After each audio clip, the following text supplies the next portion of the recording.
Medical college Tanda में telemedicine एवं tele nursing कार्यशाला का हुआ आयोजन। डॉक्टर राजेंद्र प्रसाद राजकीय मेडिकल कॉलेज कांगड़ा के नर्सिंग कॉलेज द्वारा टेलीमेडिसिन सोसाइटी ऑफ इंडिया राष्ट्रीय एवं हिमाचल प्रदेश चैप्टर के सहयोग से टेलीमेडिसिन एवं टेली नर्सिंग व्यवहारिक दिशा निर्देश विषय पर 1 दिवसीय कार्यशाला का आयोजन किया गया। इस कार्यशाला का उद्देश्य स्वास्थ्य कर्मियों और नर्सिंग छात्रों को डिजिटल स्वास्थ्य के बदलते परिप्रेक्ष्य, टेली परामर्श प्रक्रियाओं और नर्सिंग में टेली हेल्थ के एकीकरण से परिचित कराना था। कार्यक्रम का शुभारंभ डॉक्टर RPGMC के प्राचार्य प्रोफेसर मिलाप शर्मा ने किया। इस अवसर पर TSI हिमाचल चैप्टर के मानद सचिव डॉक्टर ननीश शर्मा तथा संयुक्त सचिव एवं कोषाध्यक्ष डॉक्टर श्याम भंडारी ने भी उपस्थिति दर्ज की।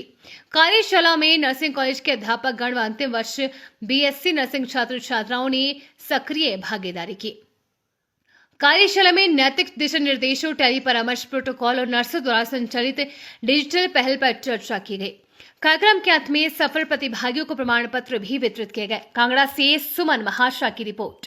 डिजिटल हेल्थ पे और टेली मेडिसिन पे ये क्या है और इसका फायदा हमें भविष्य में किस तरह से मिल सकता है? जैसे आपने बताया कि ये जो इनिशिएटिव है, इसके लिए मैं सारा जो श्रेय है वो डॉक्टर श्याम भंडारी, हमारे जो एसोसिएट प्रोफेसर है डिपार्टमेंट एनेस्थीसिया में, हमारी प्रिंसिपल मैडम है जो नर्सिंग स्कूल के अब उसको कॉलेज में कन्वर्ट कर रहे हैं, इसके प्रिंसिपल है डॉक्टर ननीश है, और जो HOD एनेस्थीसिया उनको जाता है। पिछले साल भी इन्होंने इस पे डिजिटल हेल्थ और टेलीमेडिसिन पे कॉन्फ्रेंस किया था यहाँ, तो उस टाइम हमें पता चला कि इसकी इम्पोर्टेंस कितनी है। अभी जब जो कुछ मेरे दोस्त हैं अमेरिका में है, कनाडा में है, तो वहाँ पे काफ़ी सारे लोगों ने इसमें बहुत कुछ इन्वेस्ट कर रखा है। और इसका फायदा ये है कि जो भी डॉक्टर है जिसको उस फील्ड का उसको एक्सपीरियंस है, उसको उससे ज़्यादा काम किया है, उसको भी आप टेलीमेडिसिन या डिजिटल जो आपका ये प्रोग्राम चला है इसके माध्यम से उसको कांटेक्ट कर सकते हैं और उनका भी आप कंसल्टेशन ले सकते हैं। दूसरा, हमारे प्रदेश के लिए तो इसका और ज़्यादा महत्व इसलिए है कि हमारा प्रदेश में दूर दराज के इलाके हैं, टफ टेरेन्स है। अब आप देखें पांगी देखें, लाहौल स्पीति देखें, काफ़ी टाइम के लिए ये एरिया जो है वो बर्फ से ढके रहते हैं, बंद हो जाते हैं। ये कभी कोई नेचुरल कैलेमिटी आ रही है, जैसे अभी 2 साल पहले बादल फटने से सारे रास्ते बंद हो गए। जो लोग उस टाइम वहाँ पे बीमार हैं तो उनको वहाँ से लाना मुश्किल होता है। और अगर छोटी मोटी ऐसी बीमारी है जिसको वहाँ पे जो भी कोई नर्सिंग अटेंडेंट है या कोई डॉक्टर है, he is not that much qualified, तो वो ओपिनियन ले सकता है दूसरे डॉक्टर की वहाँ बैठे। तो इस डिजिटल हेल्थ पे बात हुई है, टेली मेडिसिन की बात हम कर रहे हैं, ये क्या है और जो स्टाफ नर्सेज होती हैं उनका क्या रोल इसमें रहता है? सर, स्टाफ नर्सेज वैसे बैकबोन होती है हॉस्पिटल में, तो टेलीमेडिसिन में भी बैकबोन का ही रोल कर रही है, क्योंकि इसका सबसे ज़्यादा सुदृढ़ जो बोलते हैं रोल स्टाफ नर्सेज का है, क्योंकि पेशेंट के बिल्कुल करीब स्टाफ नर्सेज होते हैं जो असेस करती है पेशेंट को।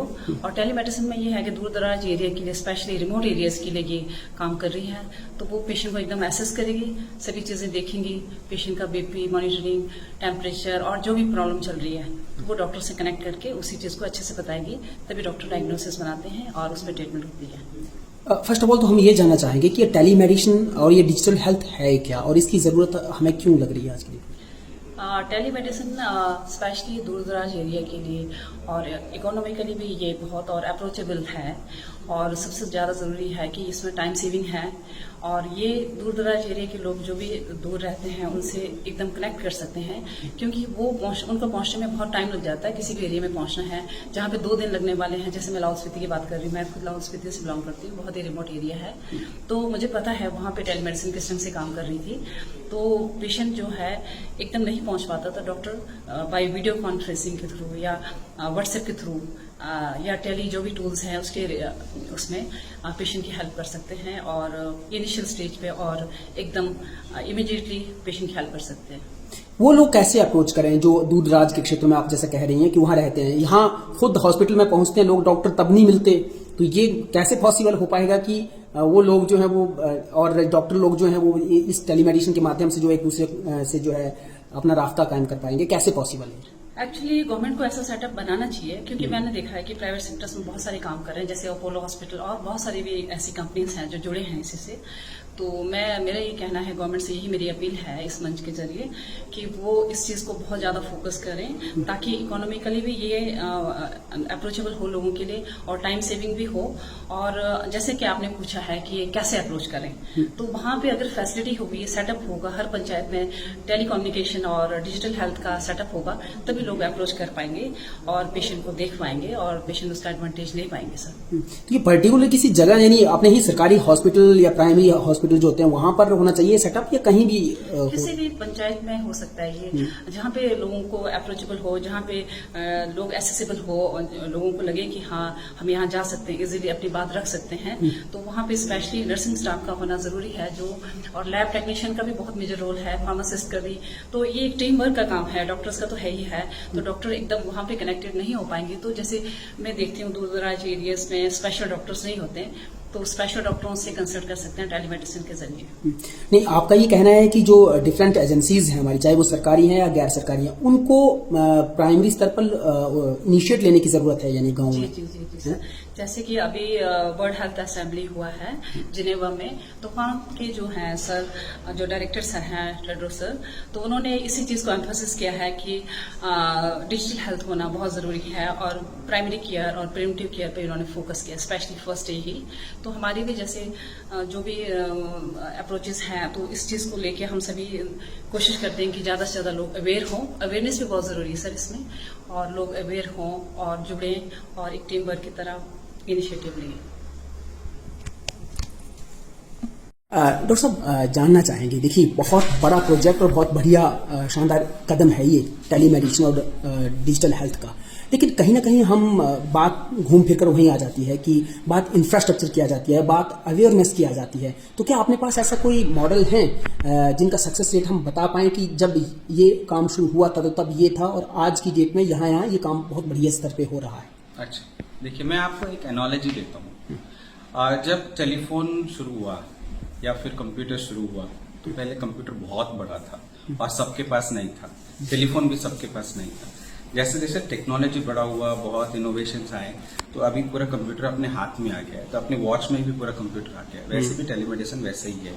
इंडिया में 25 साल पहले आया था, 2000 में, this is the 25th year. 2000 में शुरू किया था, इसरो ने शुरू किया था, जब अपोलो हॉस्पिटल और एक रूरल हॉस्पिटल को कनेक्ट किया था। एंड आज जो देखिए तो इतना सिंपल हो गया है कि हमारे मोबाइल फोन में हम लोग हॉस्पिटल को लेके घूमते हैं। तो दैट इज द टेक्नोलॉजी। अभी इतना सिंपल हो गया है। अवेयरनेस अभी धीरे धीरे बढ़ रहा है। कोविड के बाद सब लोगों को मालूम हो गया कि टेलीमेडिसिन कितना इंपॉर्टेंट है। अभी जिनको मालूम नहीं था उनको भी मालूम है। अच्छा, हम वीडियो कॉल के थ्रू डॉक्टर से मिल सकते हैं, डॉक्टर से कनेक्शन ले सकते हैं, मतलब ट्रीटमेंट ले सकते हैं, कंसल्टेशन कर सकते हैं।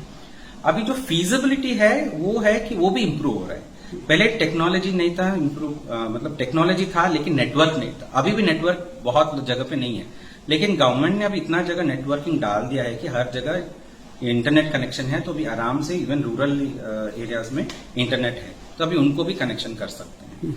अच्छा, अभी आप बात करेंगे तो कॉस्ट है, इंफ्रास्ट्रक्चर बहुत है।